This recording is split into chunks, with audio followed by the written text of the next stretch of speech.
Bueno, Carlos Duguech, muchas gracias por estar con nosotros. Acabo de anunciar en la apertura del programa que íbamos a analizar el tema de la crisis de Brasil. Quisiera saber tu análisis de lo que ha ocurrido en este país latinoamericano y hermano. Yo creo que la discusión desafortunadamente se está centrando en el valor de la palabra golpe. Yo hoy puse en la red, en mi página, que vamos a esperar una definición de la Real Academia Española, ¿qué es golpe? Acá no interesa tanto la definición de lo que ha pasado. Lo que ha pasado es una tragedia para Bolivia. Independientemente que sea golpe, que sea una sedición, que sea un alzamiento, o como quiera que sea. En realidad, cuando se cuestiona a Evo Morales que haya ido con la idea del cuarto periodo, que haya transgredido la norma de la Constitución, ¿y por qué la otra parte consintió las elecciones? Yo creo que cuando se consienten estas elecciones que se acaban de realizar el 20 de octubre, se estaba aceptando la regla del juego. Una regla del juego impuesta por Morales, que ya venía con bastante trabajo en la presidencia desde el año 2005. Cuando se detectan que ha habido irregularidades en el conteo de los votos, esas maniobras que han hecho los asesores o los colaboradores, entre comillas los colaboradores de él, surge un estado de cuestionamiento. La OEA misma hace la observación, que era la observadora, hace la observación de que se habían hecho maniobras contrarias a lo legal, y en el acto, con buenos reflejos, Morales anuncia que se llamaría de nuevo a elecciones. Tal vez era un modo de salvar el proceso, obviamente. Ahí ya la gente no aceptó. Claro. Porque vos me acabas de decir, ¿por qué le aceptaron que él llamara a elección? Claro. Le aceptaron, pero vieron las irregularidades y dijeron hasta aquí llegamos.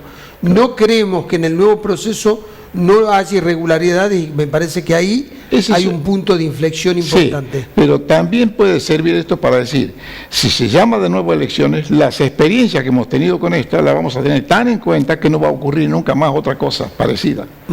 Vale decir, era la continuidad institucional, la continuidad del proceso electoral en Bolivia, y cuando él anuncia las nuevas elecciones y la OEA en principio acepta eso, inmediatamente recibe indicaciones de que convenía que él se retirara, sugerencias llaman desde las Fuerzas Armadas.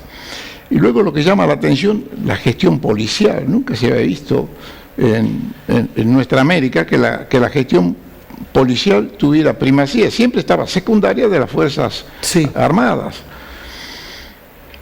Y luego la presión que lo llevó a la posibilidad de que ya se estaba viendo de que en Bolivia se podía desatar una guerra civil, porque no nos olvidemos, Pedro, de que en Bolivia, antes de que acceda a la presidencia de Evo Morales, había una clase muy definida como con un cuchillo. Estaban los blancos, los descendientes de europeos y los dueños de las grandes corporaciones. Concentrado en la PAF. Y los gerentes de las compañías extranjeras, porque ninguna compañía extranjera, ninguna compañía internacional, que por lo general no tienen ni patria ni bandera, necesitan gerentes locales.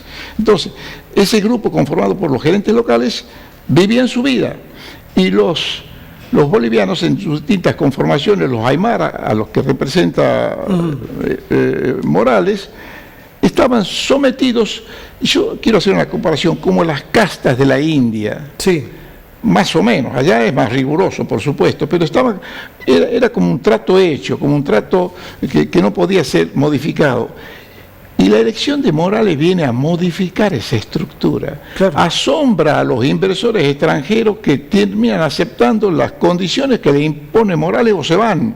Y no querían irse. Bueno, decidieron perder menos o ganar menos y quedarse, porque Bolivia es un gran productor de elementos minerales estratégicos, incluso el litio, entre otras cosas, un gran productor de petróleo y gas. Nosotros llegamos a importar gas de Bolivia. Sí, cuando vos decís esta fractura social es muy visible cuando uno visita Bolivia. A mí me llamaba la atención cuando visité ver casas fastuosas y al lado 3 o 4 casas de madera, pegadas. que convivían en una misma cuadra, Pues, edificios todos vidriados y al lado un negocio pauperizado. Era como si fuese ya una condición a cumplir independientemente de la Sí. voluntad propia de cada uno de los grupos. Sin embargo, en esta historia rompe, como vos decís, la irrupción de Evo Morales, un dirigente cocalero de una lucha de muchos años, ¿no? Viene con experiencia, él no viene con experiencia política, viene con experiencia de trabajo social. Y cuando accede al manejo, y lo digo en el mejor sentido, al manejo de la política con las palancas de cambio en automático, con el freno, con el acelerador, está en posición de un puesto que jamás imaginaron los bolivianos que podían tener. Y a partir de ahí son las sucesivas elecciones que ha tenido, incluso la última con más del 60% de la Ahora, los aceptación. errores de él fue no sujetarse a la Constitución. Él tendría que haber generado otro líder de su sector y no ir a buscar modificar la Constitución, Héctor, que el Tribunal Constitucional le haga interpretaciones. A ver, llegó a decir el Tribunal Constitucional que una reelección es un derecho humano, Sí, para sí. darle a él la posibilidad de llamar a este Conozco cuarto el fallo mandato. ese, sí. Eso se da en muchos sitios donde el ejercicio del poder se prolonga en el tiempo. Nos pasó a nosotros acá en Tucumán, muy cercanamente, ¿no? A ver, Alperovi logró lo que no pudo lograr Morales. No, si vamos a entrar en eso, yo voy a decir, algún día voy a demostrar que la Constitución de Tucumán, la del 2006, la Constitución alperochivista, porque acá en Tucumán tienen apellido, la Constitución de Bussi, la Constitución alperochivista, es inconstitucional de origen. Pero ese es motivo de otro debate. Ahora, te hago una pregunta. Sí. ¿Cómo se sale de esta crisis? Bolivia tiene distintas comunidades nacionales, distintas culturas. Tiene esto de los que se creen raza superior y de los otros. ¿Cómo se hace para no ir a una guerra civil, pacificar el país y que vuelva toda la normalidad? No es fácil. Obviamente que no es fácil, se ha visto incluso la reacción que uno ha podido percibir por la televisión y los medios, el incendio de la casa de Morales, la destrucción de la biblioteca del vicepresidente, son cosas que rayan en lo insólito. Sí. No se puede concebir que la tradicional imagen del boliviano o de las bolivianas sentada en sus mercados que no hacen otra cosa que esperar que alguien les compre, de pronto nos hacen acordar a los grupos extremistas en otros sitios y no puede, y eso no puede ser. Pero yo creo que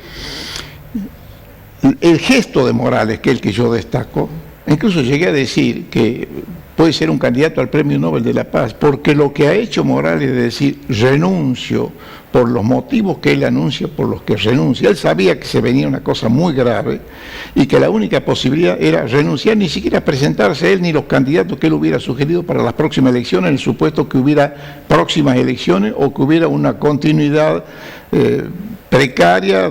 Lo que pasa es que se quedó sin Fuerzas Armadas. Fíjate vos que Venezuela y Bolivia son dos casos antagónicos con un mismo denominador común. En uno, un presidente debilitado porque las Fuerzas Armadas lo dejan a la intemperie, y en otro, un presidente ilegal pero con la fuerza militar detrás de él.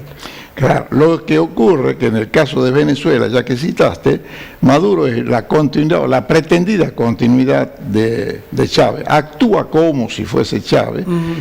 Y Chávez viene del militarismo. Sí. No nos olvidemos que Chávez en su tiempo también, él hizo un golpe de Estado, Sí. estuvo preso 2 años y después se le aplicaron la amnistía y después vuelve al poder. Vale decir, son regímenes distintos. En esta época... Pero yo lo que quiero oír es que el rol que juegan las Fuerzas Armadas en el sostenimiento del centro del poder. Sí.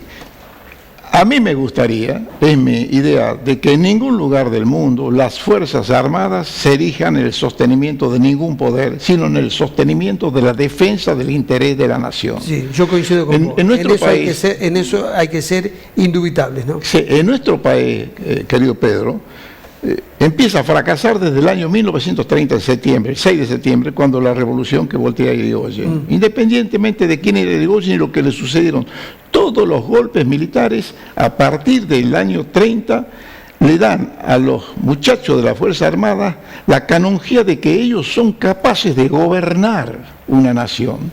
Y gobiernan una nación como si la nación fuese en el gran cuartel. Sí. Y ese es el gravísimo error. Y el error peor todavía es de los civiles, de los ciudadanos que no tienen nada que ver con el militarismo, se allanan a esa cuestión, porque incluso hubo un tiempo en nuestro país en que las empresas para progresar debían tener en su directorio un alférez, un comodoro, sí, o un general. Es decir, se ha militarizado la idea y hoy cambió totalmente. Hoy las Fuerzas Armadas en nuestro país son casi, diría yo, un adorno. Fíjate que en Chile también las Fuerzas Armadas juegan un rol fundamental, los carabineros, para sostener un sistema económico injusto que sometía a mucha gente a que no tenga la posibilidad de movilidad social y que ahora hubo una explosión porque la gente le perdió el miedo a esa fuerza militar. ¿No es cierto? De Chile, ya que hablas, de Chile hay que hablar de dos cosas. Chile, no te olvides que cuando termina Pinochet lo nombran senador vitalicio. Sí. Segundo, cuando Pinochet va a Londres por gestión del juez Garzón en España y está detenido en Londres, lo visita la Thatcher, lo visita para agradecerle lo que él ha hecho por Inglaterra, porque ha permitido salvar la vida.